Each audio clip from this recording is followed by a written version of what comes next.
Haga'u nagaan koo yoon jedhee eegalu miira akkamii keessa akkan jiru osoo naaf argiteen jedha. Daqiiqaaf sekondinuu waliin dabarsinee hundi siidaa bara baraan jiraatu onnee koo keessa kaa'eera.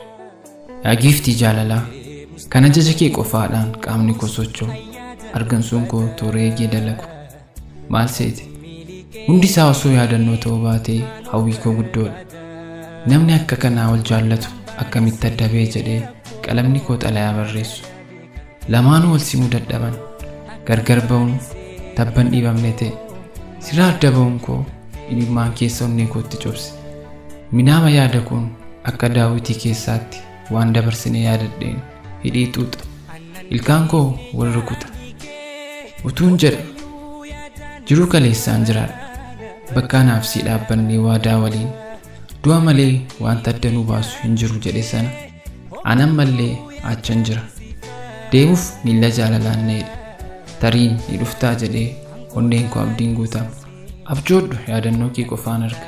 Hafuurriif lubbuun koo waan ol keessa jiraniif malee tokkeeku. Ani hin jiru. Jiruu jechuuf jiru miti. Yaadaan ani yeelalaan jiraadha malee. Ansi malee ati sana malee akka hin taane osoo beeknu addaan baane. Jiruun aardii kanaa buburreedha.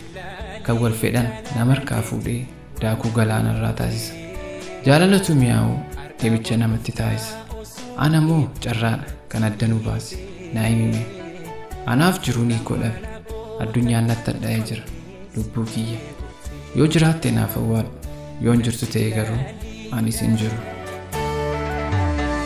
Annan dhiifne yaadni kee hoggayyuu yaadan si faana badaa. Annan dhiifne yaadni kee hoggayyuu yaadan si faana badaa. Angoodaan isa seenaa natti taate si dhabuun garaan jaalatee gowwaa. Fayyisu sosobu garaan jaalatee gowwaa fayyisu sosobu natti laaliin jaalalateeti waan amiitee har'aa bor dhuftaa osoon eeguu natti dhiitee fuula mana koo takkaan cufamnee si eeguttee.